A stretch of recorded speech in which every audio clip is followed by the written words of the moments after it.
Hello বন্ধুরা, আশা করি তোমরা সবাই ভালো আছো। তো আজকে আবার কিন্তু অন্নপূর্ণা নিয়ে একটা ভিডিও বানাতে চলেছি। তো যাদের 3,000 টাকা করে ঢুকে গেছে তাদের মনে তো খুবই আনন্দ, কিন্তু যাদের টাকা ঢোকেনি তাদের তো টেনশন, প্রবলেম, কিসের জন্য টাকা পাচ্ছে না। তো বিভিন্ন কারণ হতে পারে, টাকা না পাওয়ার পেছনে অনেক কারণই থাকতে পারে। তার মধ্যে যেমন যাদের পেমেন্ট ফেইল্ড আসছে বা পেমেন্ট ফেইলার অপশান আসছে স্ট্যাটাস চেক করলে, তারা কি করবে? তারা এখন ব্যাংকের ডিবিটি লিঙ্কটা আগে চেক করবে। যদি ডিবিটি লিঙ্ক ঠিক থাকে তাহলে ব্যাংকে গিয়ে যোগাযোগ করবে। হয়তো কেওয়াইসির প্রবলেমের জন্য অনেক সময় টাকা নাও ঢুকতে পারে। তাও যদি টাকা না ঢোকে তাহলে ডিবিটি লিঙ্ক চেঞ্জ করে অন্য কোনো ব্যাংক লিঙ্ক করে দেবে।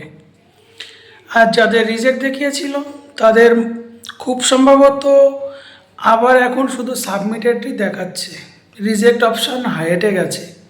তার কারণ চারিদিকে যেভাবে ঘেরাও করছে, ব্লক অফিস বা পঞ্চায়েত ঘেরাও করছে, এই জন্য কিন্তু রিজেক্ট অপশান থেকে সরে গেছে।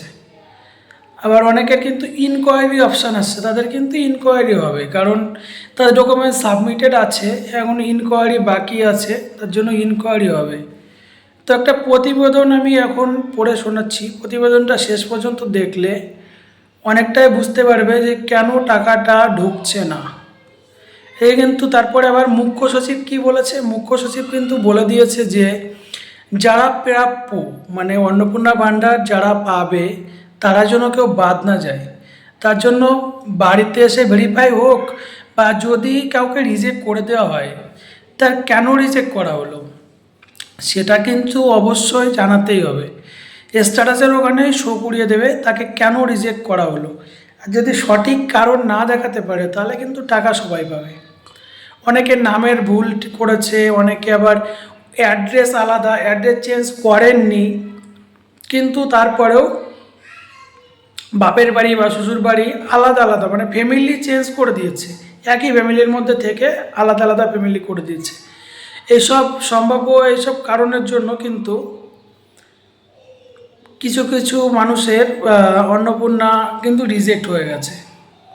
তো যে পার্সেন্ট একদিন আগেও যে হারে রিজেক্ট দেখিয়েছিল এখন কিন্তু সেই হারে রিজেক্ট নেই, কারণ আমি নিজেই অনেকগুলো এরকম ডকুমেন্টস দেখেছি, মানে এরকম অ্যাপ্লিকেশান দেখেছি ফোন নাম্বার দিয়ে মারার পরে রিজেক্ট করেছে, এবং তারা নিজেরাও দেখেছে, দেখে ফোনে স্ক্রিনশট করে নিয়ে এসছে আমার দোকানে।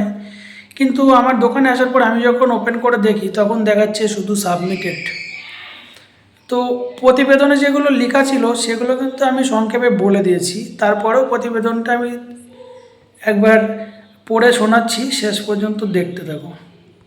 5 জুলাই থেকে অন্নপূর্ণা ভাণ্ডারের দ্বিতীয় কিস্তির টাকা দেওয়া শুরু করেছে পশ্চিমবঙ্গ সরকার। মুখ্যমন্ত্রী শুভেন্দু অধিকারীর কথা অনুযায়ী দ্বিতীয় ধাপে মোট 1,09,00,000-এর বেশি মহিলা পেয়েছেন 3,000 টাকা, কিন্তু এতদিন পর্যন্ত অন্নপূর্ণা ভাণ্ডারের স্ট্যাটাস চেক করা যাচ্ছিল না। তবে গতকাল সন্ধ্যাবেলা থেকে সোশ্যাল রেজিস্ট্রি অফিসিয়াল ওয়েবসাইটের মাধ্যমে চেক করা যাচ্ছে স্ট্যাটাস। এমনকি বেশিরভাগ মহিলারা অ্যাপ্লিকেশানের রিজেক্ট দেখাচ্ছে, বেশিরভাগ মহিলার অ্যাপ্লিকেশান রিজেক্ট দেখাচ্ছে। ঠিক কী কারণে বাতিল হচ্ছে আবেদন? পুনরায় কি আবেদন করা যাবে? বাতিল হচ্ছে অন্নপূর্ণা যোজনার আবেদন। যারা যারা এতদিন পর্যন্ত স্ট্যাটাস চেক করতে পারছিলেন না তারা এবার থেকে খুব সহজে সোশ্যাল রেজিস্ট্রি অফিসিয়াল পোর্টালের মাধ্যমে স্ট্যাটাস চেক করে নিতে পারবেন। সেক্ষেত্রে প্রথমে অফিসিয়াল ওয়েবসাইট খুলে নিজের জেলা সিলেক্ট করতে হবে, তারপরে যে মোবাইল নাম্বার দিয়ে আবেদন করেছিল সেই মোবাইল নাম্বার ইনপুট করে ওটিপি বসাতে হবে। এরপর সাবমিট অপশান ক্লিক করলে আপনার সামনে অ্যাকনলেজমেন্ট নাম্বার আসবে এবং সেখানে দেখতে পারবেন আপনার স্ট্যাটাস কী অবস্থায় রয়েছে। কিন্তু গতকাল থেকে দেখা যাচ্ছে যে বেশিরভাগ মহিলার অ্যাপ্লিকেশান রিজেক্ট দেখাচ্ছে।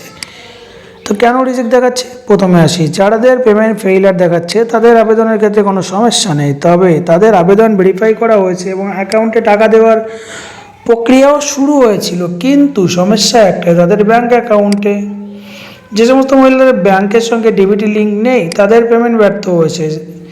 এমনকি ব্যাংকের সঙ্গে যদি কেওয়াইসি না করা থাকে তাহলেও টাকা ঢুকতে সমস্যা হচ্ছে এবং পেমেন্ট ফেইলার দেখাচ্ছে। সেক্ষেত্রে ব্যাংকের কেওয়াইসি বা ডিবিটি লিঙ্ক ঠিকঠাক করলে আশা করা যায় অ্যাকাউন্টে টাকা ঢুকে যাবে। এবার যাদের অ্যাপ্লিকেশান রিজেক্ট হচ্ছে তাদের পিছনে অনেক কারণ থাকতে পারে। প্রথম কারণ কি, আধার কিংবা ভোটার আইডি কার্ডের তথ্য যদি ভুল দেওয়া হয় তাহলে অ্যাপ্লিকেশান রিজেক্ট হয়ে যাবে।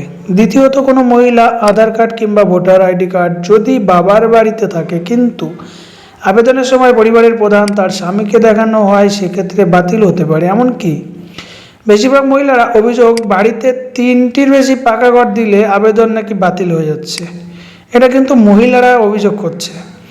আবার 2026-এর এসআইআর এর নাম বাদ যায় কিন্তু আবেদনের সময় তা উল্লেখ না করা, সেক্ষেত্রেও বাতিল হতে পারে আবেদন। তবে হ্যাঁ, যাদের আবেদন বাতিল হচ্ছে তারা এখনও আর নতুনভাবে আবেদন করতে পারবে না, আশা করা যাচ্ছে। খুব তাড়াতাড়ি পশ্চিমবঙ্গ সরকারের তরফ থেকে এডিটের অপশানও খুলে যাবে, সেখানে গিয়ে আবার পুনরায় নতুনভাবে তথ্য দেওয়া যাবে।